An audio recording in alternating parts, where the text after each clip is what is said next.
வலங்கைமான் ஊர் கேட்குது. அவருடைய பலவீனம் ஏதோ இருக்கு, நோய் தெரியக்கூடாதுக்காக கூட அவர் பேரை மறைச்சி எழுதியிருக்கலாம். அதனால கேள்வியுடைய முக்கியத்துவத்தை கருதி பேர் இல்லாவிட்டாலும் நம்ம என்ன செய்வோம், அதை சொல்லுவோம். அவர் என்ன கேட்கிறாருன்னு கேட்டா, சிறுநீர் கழித்த உடனே அதுக்கு பிறகு என்ன செய்யறதுன்னு கேட்டா, சில சொட்டுகள் அது வெளிப்படுகிறது. சிறுநீர் கழிச்சு எந்திரிச்ச உடனே மறுபடியும் என்ன செய்யுது, சொட்டு சொட்டா வெளிப்பட்டு கொண்டிருக்கிறது. இந்த மாதிரி சுத்தமாவே இருக்க முடியல, இதனால தொழுகை கூட ஒழுங்கா செய்ய முடியல, அப்படி அடிக்கடி ட்ரெஸ்ஸை மாத்தி மாத்தி தொழ வேண்டிய நிலையில் இருக்கிறேன், இதுக்கு என்ன செய்யலாம் அப்படிங்கிறது அவருடைய கேள்வி. இதை பொறுத்த வரைக்குங்க ரெண்டு விஷயம் இதுல இருக்கிறது. ஒண்ணு என்னன்னு சொன்னா, ஒரு மனிதருக்கு இந்த மாதிரி நோய் இருக்கு, இது ஒரு நோய். அதாவது சிறுநீர் கழித்தல் என்பது கழித்த உடனேயே அது கண்ட்ரோல் ஆகிவிடும். ஏன்னா நம்ம நினைச்சா தான் சிறுநீர் கழிக்க முடியும், அது நினைச்சா நிப்பாட்டி கொள்ள முடியும். அப்படி எல்லாம் நினைஞ்சிருக்கிறான், நமக்கு எல்லாருக்கும் அந்த கண்ட்ரோலை கொடுத்திருக்கிறான். இந்த கண்ட்ரோல் பண்ணக்கூடிய தன்மை சிலருக்கு குறைந்து விடும், அல்ல இல்லாமல் போய்விடும்.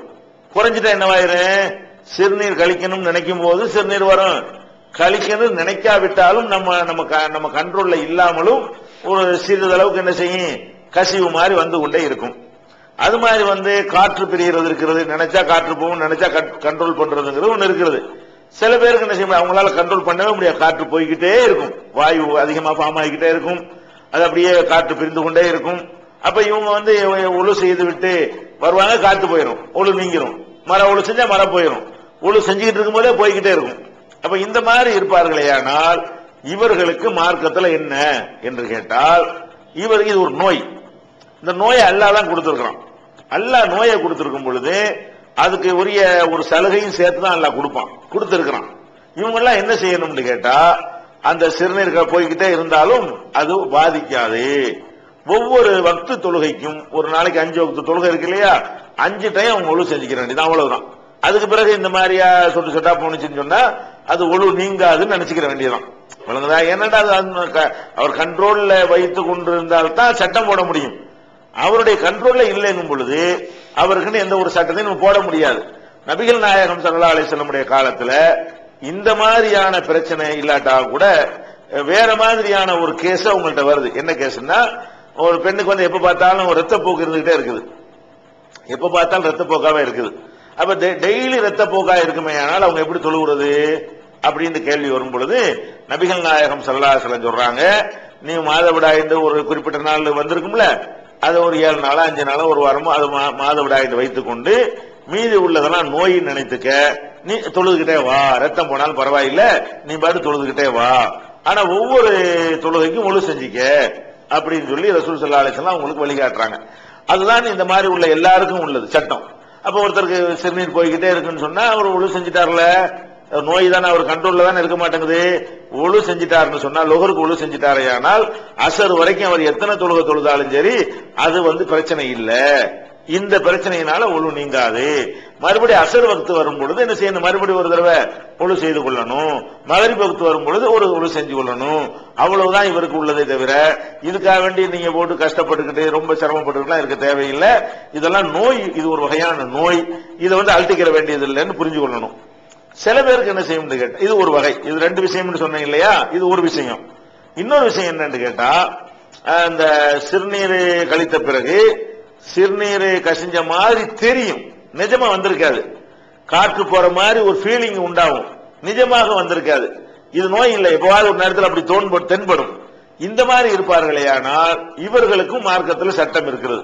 என்ன சட்டம் இருக்கிறது, ரசூலுல்லாஹ் கேட்கிறாங்க, ஒரு மனிதர் கேட்கிறார், நாங்க தொழுகையில் இருக்கும் பொழுது காற்று பிரிகிற மாதிரி ஒரு உணர்வு வருகிறதே, நாங்க என்ன செய்யறது கேட்கிறாங்க. அப்ப நபிகள் நாயகம் ஸல்லல்லாஹு அலைஹி வஸல்லம் சொல்றாங்க, இந்த மாதிரி உணர்வு ஃபீலிங் இதுக்கெல்லாம் முக்கியத்துவம் கொடுக்காதீங்க, தெளிவா காத்து போச்சுன்னு தெரிஞ்சுச்சுன்னா ஒழு விட்டுட்டு தொழுகையை முடிச்சுட்டு ஒழு செய்யுங்க. தெளிவா எப்படி ரசூல் ஸல்லல்லாஹு அலைஹி வஸல்லம் சொல்றாங்க, ஹத்தா யஸ்மா சௌதன் அவ் யஜித ரீஹன், ஒண்ணு காற்று பிரிஞ்சால் அந்த சத்தம் ஏதாவது கேட்கட்டும், இல்லைன்னா வாசம் வரட்டும், ரெண்டும் இல்லைன்னு சொன்னா என்ன நினைச்சிட்டு போங்க, இல்லன்னு நினைச்சிட்டு போங்க. ஃபீலிங்லாம் இது கற்பனைக்கெல்லாம் முக்கியத்துவம் கொடுக்குறீங்க, இது வசுவாஸ், இது ஒரு மனக்குழப்பம். இந்த மாதிரி நோய் வந்துருச்சுன்னு சொன்னா பெரிய ஒரு மனநோயாளிகளை கொண்டே விட்டுரும். அதனால காத்து பிடிச்ச மாதிரி இருக்க, போயிருக்குமோ போயிருக்காதோ, இப்படி மாதிரி ஒரு எண்ணம் வருதுன்னு வைங்க, இதுக்கு எந்த ஒரு முக்கியத்துவம் நீங்க கொடுக்க தேவையில்லை. இது நோய், இது வகையான மனநோய், அது உடல் நோய். இது ஒரு வகையான மனநோய். இந்த மனநோயை ஜெயிக்கணும். என்ன ஜெயிக்கணும்? கன்ஃபார்மா தெரிஞ்சா தான் நான் ஏத்துக்கிறேன். இந்த சந்தேகத்துக்காக வேண்டிய எல்லாம் சில பேர் இருக்கிறாங்க, ஒழு செய்வாங்க, குளிப்பாங்க, ஒரு டேங்க் தண்ணி காலி பண்ணாலும் அவங்க குளிச்சுட்டே இருப்பாங்க. அவங்க என்ன நினைப்பாங்க, இன்னும் அழுக்கு போகல, அழுக்கெல்லாம் போயிடும், போன பிறகு அழுக்கு போகலம்பாங்க. பாத்ரூம் போனாங்கன்னா 2 மணி நேரம் ஆகும். அவ்வளவு நேரத்துக்கு என்ன பண்றாங்கன்னு நமக்கு தெரியாது. அப்ப அந்த மாதிரி எல்லாம் இருந்தார்களே, ஆனால் இது ஒரு வகையான மனநோய். இஸ்லாம் என்ன சொல்லி தருது? கழுவித்தியா, 2 தடவை கழுவி 3 தடவை கழுவினியா, சுத்தமாச்சா, சுத்தம் நினைச்சுக்கிறேன், ஒன்னு போயிருக்காதா, ஒன்னு ஒட்டிட்டு இருக்குமோ, அது இருக்குமோ, இது இருக்குமோ, கையை தேஞ்சு போட்டு புண்ணா ஒரு அளவுக்கு ஒரு சோப்பு கட்டி முழுசா காலியாக்கி, ஒரு வாளி தண்ணி, ஒரு டேங்க் தண்ணி, தொட்டி தண்ணி காலியாக்கிட்டுலாம் வரக்கூடாது. அதனால இஸ்லாம் என்ன நமக்கு சொல்லி தருதுன்னு கேட்டா, கன்ஃபார்மா தெரிஞ்சா நீங்க ஒழு போச்சுன்னு நினைச்சுக்கிறீங்க, போய் இருக்குமோ வந்திருக்குமோ சந்தேகம் வந்துச்சுன்னு சொன்னா இல்லன்னு எடுத்துட்டு போய்கிட்டே இருங்க, லேசான மார்க்கம் இது அப்படின்னு ரசூல் ஸல்லல்லாஹு அலைஹி வஸல்லம் அவர்கள் நிஜமாகவே உடல் நோயாளிகளுக்கும் ஒரு வழி சொல்லி தந்திருக்கிறார்கள், மனநோயாளிகளா இருக்கிறவர்களுக்கும் வழி சொல்லி தருகிறார்கள். இதை அவங்க கடைபிடிச்சுக்கிற